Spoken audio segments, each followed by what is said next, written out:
Hi friends, welcome to Annam's Recipes. இன்னைக்கு இந்த வீடியோல மேங்கோ ஜாமும் மேங்கோ ஸ்குவாஷும் எப்படி செய்யலாம்னு பார்ப்போம். இப்போ மாம்பழ சீசன் முடிய போகுது, நல்லா சீப்பா விற்கிது, அதனால வாங்கி போட்டு வச்சுக்கோங்க. அடுத்து 3 மாசத்துக்கு மாம்பழத்தை சாப்பிட்டுக்கலாம். இப்போ ரொம்ப ஈஸி தான் இந்த ஜாமும் ஸ்குவாஷும் செய்யறது. வாங்க எப்படி செய்யலான்னு பார்ப்போம். நீங்களும் சுவையாக சமைக்கணுமா? எங்கள் மசாலா பொடிகளை யூஸ் பண்ணி பாருங்கள். அதெல்லாம் வாங்கணுன்னா ஸ்க்ரீனில் வர்ற வெப்சைட்டுக்கும் வாட்ஸ்அப் நம்பருக்கும் போய் ஆர்டர் பண்ணிங்கன்னா நீங்கள் வேணுங்கிறத வாங்கிக்கலாம். பங்கனப்பள்ளி மாம்பழம் தான் எடுத்திருக்கேன். அதெல்லாம் தோல் சீவிட்டு இந்த மாதிரி சின்ன சின்னதாக கட் பண்ணிவிட்டு பாருங்கள் மிக்சியில் அரைச்சி எடுத்துக்கிட்டு இருக்கேன். மாம்பழ சீசனில் கொஞ்சம் ரேட்டு கம்மியாக இருக்கும். அப்போ நம்ம இந்த மாதிரிலாம் செஞ்சு வச்சுக்கிட்டோம்னா நமக்கு ஒரு 3-4 மாதத்துக்கு யூஸ் பண்ணிக்கலாம். நல்லா இதெல்லாம் போட்டு மிக்சியில் அரைச்சிக்கணும். அரைச்சி வச்ச மாம்பழத்தெல்லாம் இந்த மாதிரி ஏதாவது ஒரு கப்பு உங்கள் வீட்டில் இருக்க எந்த கப்லையாவது அளந்து போட்டுக்கணும். அதே அளவுக்கு சீனியும் போட்டுக்கணும்.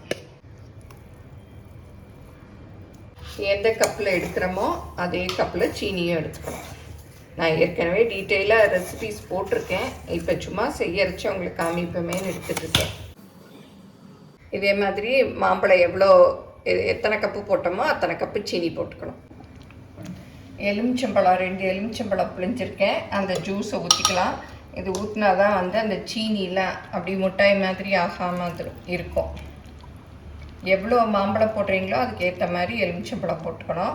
இப்போ ஜாம் ரெடி ஆயிடுச்சான்னு பார்க்கலாம். இந்த மாதிரி மிக்ஸ் பண்ணிவிட்டு அப்படியே இந்த ஸ்பேட்டுலாவை எடுத்து இப்படி பார்க்கணும். அப்படியே விழுகாமல் இருக்கணும். விழுகாமல் இருக்குது இந்த மாதிரி அப்படியே ஸ்பேட்டுலாலேருந்து இருக்கணும்.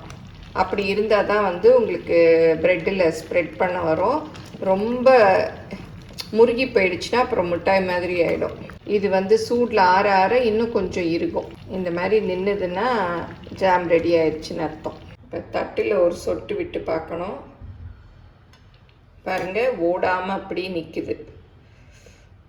இந்த மாதிரி நின்னாலும் ஜாம் ரெடி ஆயிடுச்சுன்னு அர்த்தம். தண்ணியாக இருந்ததுன்னா அப்படியே ஓடும். பாருங்கள் நான் சாய்ச்சி தான் வச்சுருக்கேன், அப்படியுமே ஓடலை. மேங்கோ ஜாம் ரெடி ஆயிடுச்சு. இது வெதுன்னு இருக்கிறச்சே இந்த மாதிரி பாட்டில்ஸில் போட்டு வச்சிடணும். மேங்கோ ஜாம் செய்யறதுக்கு முன்னாடியே பாட்டில் நாளே கழுவி நல்லா வெயிலில் காய வச்சுக்கணும். கொஞ்சம் கூட ஈரமாக இருக்கக்கூடாது. அப்போ தான் நல்லாயிருக்கும். இந்த மாதிரி வெதுன்னு இருக்கிறச்சே போட்டால் தான் நல்லா போட வரும். அடுத்து மேங்கோ ஸ்குவாஷு எப்படி செய்யலான்னு பார்ப்போம். மாம்பழ ஸ்குவாஷ்க்கு நல்ல கனிஞ்ச மாம்பழங்களாக எடுத்துக்கோங்க. அப்போ தான் நல்லாயிருக்கும். நான் 5 மாம்பழம் எடுத்து தோல் சீவி வச்சுருக்கேன். இப்போ இந்த ஸ்பூன் ஸ்டாண்டை தான் க்ளீன் பண்ண போகிறேன். ஸ்பூன் எல்லாம் எடுத்து வச்சுட்டேன். இதை க்ளீன் பண்ணணும். அதில் இருந்த ஸ்பூன்ஸ் எல்லாம் இப்படி எடுத்து வச்சுருக்கேன். இதெல்லாம் க்ளீன் பண்ணிவிட்டு அப்படியே எடுத்து வைக்கணும். இப்போ இந்த தட்டை க்ளீன் பண்ணிக்கலாம். இதில் குட்டி குட்டியாக அந்த கரப்பாம்பூச்சியோட இதுவாக என்னன்னு தெரியல, குட்டி குட்டியாக கருப்பாக இருந்தது. என்ன தான் நம்ம க்ளீன் பண்ணாலும் மாதத்தில் ஒரு தடவை இந்த மாதிரி எடுத்து க்ளீன் பண்ணால் தான் நல்லா இருக்குது. ஒரு ஸ்பூன் எடுக்கிறச்ச பார்த்தேன், அப்படி கருப்பாக இருக்கும். எனக்கு உடனே க்ளீன் பண்ணணும்னு தோணிடுச்சு. அதனால தான் சரி கொட்டிட்டேன் கூட. நிறைய கருப்பாக இருந்தது. அப்புறம் உங்களுக்கும் சரி காமிப்போம் அப்படின்னு. இதை காஞ்ச பிறகு அந்த ஸ்பூன் எல்லாம் தொடச்சிட்டு இதில் அப்படியே அடுக்கி வச்சிடலாம். சும்மா நம்ம எப்போவும் துடைப்போம் இல்லையா, அந்த லிக்விட் சோப்பில் தான் கொஞ்சமாக போட்டு அப்படியே தொடச்சி விட்றேன். ஃபஸ்ட்டு ஒரு தடவை தொடச்சிட்டேன். அப்புறம் பாதி பண்ணிகிட்டு இருக்கிறச்சே தான் உங்களுக்கும் காமிச்சா யூஸ்ஃபுல்லாக இருக்கும் அப்படின்னு சொல்லிட்டு தான் அப்புறம் வீடியோ எடுக்க ஆரம்பித்தேன். இப்போ இந்த துணியில் ஒரு தடவை தொடச்சிடலாம். இல்லாட்டா அந்த ஈரம் இருக்கிறது அப்படியே கோடாக இருக்கும் ட்ரை கிளாத்தில். இந்த மாதிரிலாம் பண்ணி வச்சுக்கிட்டோன்னா நமக்கு ரொம்ப நாளைக்கு நல்லாயிருக்கும். அவ்வளோதான், வேறு ஒன்றும் இல்லை. சிரமம் பார்க்காம இதெல்லாம் தொடச்சி வச்சுக்கிட்டோன்னா ஒரு 5 வருஷம் வர்றது 10 வருஷம் வரும். க்ளீன் பண்ணணும்னு ஒரு மூடு வந்துருச்சுன்னா அது என்ன வேலைனாலும் அப்படியே போட்டுட்டு க்ளீன் பண்ணணும்னு தோணிடும். இப்போ கூட வீடியோ எடுத்துகிட்டு இருந்தேன், மேங்கோ ஸ்குவாஷ் தான். அதை பாதியோடு விட்டுட்டு அப்படியே வந்துட்டேன். காமிக்கிறேன் பாருங்கள். மேங்கோ அரைச்சது அப்படியே இருக்குது. இங்கே சீனியும் எடுத்து வச்சுருக்கேன். சரி ஏதாவது விழுந்துடாமல் இருக்கட்டும்ன்ட்டு மூடி வச்சுருக்கேன். அது எல்லாத்தையும் அப்படியே மூடி வச்சுட்டு அடுக்கிற மூடு வந்துடுச்சு.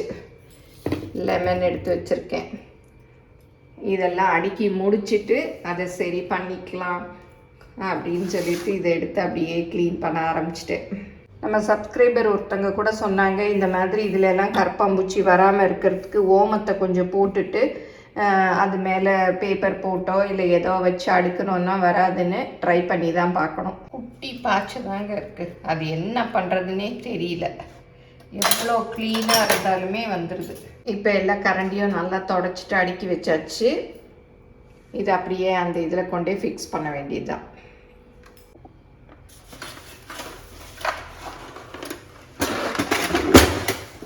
இது பாருங்க ரொம்ப வசதியாக இருக்கும். எடுத்துட்டு க்ளீன் பண்ணிவிட்டு அப்படியே வச்சிடலாம். இப்போ எல்லாம் க்ளீன் பண்ணியாச்சு, உள்ளே அப்படியே நல்லா செட் பண்ணியாச்சு. இது என்ன இதுன்னு கேட்பீங்க. இது வந்து ஸ்லீக்குடைய கரண்டி வைக்கிற ஸ்டாண்டு. நம்ம வாங்கி அப்படியே உள்ளே வச்சுக்கலாம். இப்போ மாம்பழம் அரைச்சாச்சு. இதை வந்து எவ்வளோ இருக்குன்னு அளந்துக்கலாம். எந்த கப்பில் வேணால் நீங்கள் அளந்துக்கலாம். மெஷரிங் கப்பு அப்படின்னு இல்லை, உங்கள் வீட்டில் எந்த கப்பு இருக்கோ அதை எடுத்து அதில் அளந்துக்கிட்டு அதே அளவு சீனி போட்டுக்கணும். மாம்பழம் எவ்வளோ போடுறீங்களோ அதே அளவு சீனி. இப்போ ஒரு கப் இருக்குது. இந்த மாதிரி மலிவாக கிடைக்கிற சீசனில் பண்ணி வச்சுக்கிட்டோன்னா ஒரு 3-4 மாதத்துக்கு மேங்கோ ஜூஸ் குடிக்கலாம். இப்போ வந்து மாம்பழம்லாம் விலை கம்மியாக தான் இருக்குது, வாங்கி செஞ்சு வச்சுக்கோங்க. 2 கப் அளவு இருக்குது. மேங்கோ ஸ்குவாஷ் செய்ய இவ்வளோ தாங்க பொருட்கள் தேவை. மாம்பழம், சீனி, தண்ணி, ஒரு எலுமிச்சம்பழம், அவ்வளோதான். 1 கப்பு அளவுக்கு தண்ணி எடுத்துக்கணும், அவ்வளோதான். இப்போ இந்த பாத்திரத்தில் சீனியை போட்டுடலாம். போட்டுட்டு இந்த தண்ணியும் ஊற்றிடலாம். நம்ம குலோப் ஜாமுனுக்கெல்லாம் பண்ணுவோம் இல்லையா, அந்த மாதிரி பிசு பிசுப்பு பதம்தான். இப்போ அடுப்பு ஆன் பண்ணிக்கலாம். இப்போ இந்த எலுமிச்சம்பழத்தை கட் பண்ணிவிட்டு நம்ம புளிஞ்சிக்கலாம். இப்போ ஜூஸ் புளிஞ்சாச்சு. இப்போ பாருங்கள் கொதி வந்துடுச்சு. இந்த மாதிரி வந்தாலே போதும். ரொம்ப கம்பி பதம்லாம் இல்லை, பாகு பதமும் கிடையாது. சும்மா இந்த மாதிரி சீனி கரைஞ்சி நல்லா கொதிச்சாலே போதும். இப்போ மாம்பழத்தை போட்டுடலாம். நல்ல சீனியோட மிக்ஸ் ஆகணும். இல்லை விஸ்கில் கூட நல்லா மிக்ஸ் பண்ணி விட்டுக்கலாம். இப்போ எலுமிச்சம்பழ ஜூஸையும் ஊற்றிடலாம். நல்லா மிக்ஸ் பண்ணி விட்டுடலாம். இந்த ஓரத்தில் எல்லாம் பாருங்கள் அப்படி கொஞ்சம் கொதி வருது இல்லையா, அந்த அளவு வந்தால் போதும். இப்போ அடுப்பு ஆஃப் பண்ணிடலாம். இப்போ அடுப்புலேருந்து இறக்கி வச்சுட்டு நல்லா ஆறின பிறகு பாட்டிலில் ஊற்றி வச்சுக்கணும்.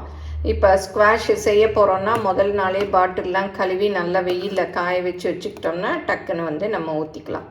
ஈரம்லாம் இருந்தால் கெட்டு போயிடும். அதனால் நல்லா காய வச்சுக்கோங்க. நீங்களும் சுவையாக சமைக்கணுமா, எங்கள் மசாலா பொடிகளை யூஸ் பண்ணி பாருங்கள். அதெல்லாம் வாங்கணுன்னா ஸ்க்ரீனில் வர்ற வெப்சைட்டுக்கும் வாட்ஸ்அப் நம்பருக்கும் போய் ஆர்டர் பண்ணிங்கன்னா நீங்கள் வேணுங்கிறத வாங்கிக்கலாம். இந்த மாதிரி வெயிலில் காய வச்சுக்கணும். இப்போ ஸ்குவாஷ் நல்லா ஆறிடுச்சு. இதை வந்து பாட்டிலில் ஊற்றி வச்சிடலாம். நல்லா ஆறினதும் எடுத்து ஊற்றுங்க. இப்போ மேங்கோ ஸ்குவாஷ் எல்லாம் ரெடி ஆயிடுச்சு. அதை எப்படி மிக்ஸ் பண்ணலான்னு பார்ப்போம். ஒரு கிளாஸில் 1/4 பங்கு அளவுக்கு ஊற்றிக்கங்க. பாருங்கள் எவ்வளோ திக்காக இருக்குது. இதில் வந்து 2-3 ஐஸ் க்யூப்ஸ் போட்டுக்கோங்க.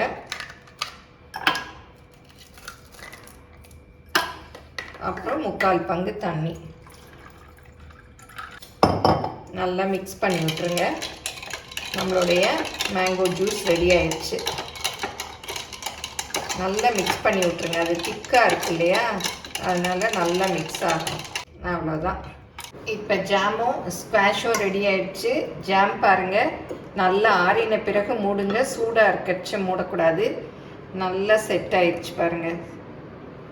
ஸ்குவாஷை வந்து நல்லா ஆறினதும் ஊற்றணும். ஜாமை வந்து வெதுன்னு இருக்கிறச்சே போட்டுடணும். அப்போ தான் வந்து இந்த மாதிரி நல்லா செட் ஆகும். இல்லாட்டி அப்படி கட்டி கட்டியாக இருக்கும். அதுக்கு நடுவில் ஏர் போயிட்டு அப்புறம் கெட்டு போயிடும். இந்த மாதிரி போடணும்.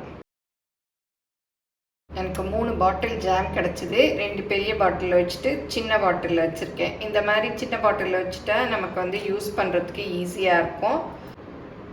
இப்போ மேங்கோ ஜாமை ப்ரெட்டில் ஸ்ப்ரெட் பண்ணி காமிக்கிறேன் பாருங்கள். நேற்று போட்டேன் பாருங்கள், எவ்வளோ அப்படி நல்லா எடுக்க வருது, நல்லா அப்படி விழுகுது. இந்த மாதிரி இருக்கணும். நீங்கள் அதுதான் பக்குவம் பார்த்து இறக்குனீங்கன்னா இதே மாதிரி இருக்கும். இந்த மாதிரி இருந்தால் தான் உங்களுக்கு வந்து ப்ரெட்டில் எல்லாம் அப்படியே ஸ்ப்ரெட் பண்ண வரும். நல்லா தடவறதுக்கு ஈஸியாக இருக்கும். பாருங்கள் சூப்பராக அப்படி தடவை வருது. கொஞ்சம் பதம் முறுகிடுச்சுன்னா இந்த மாதிரி ஸ்ப்ரெட் பண்ண வராது.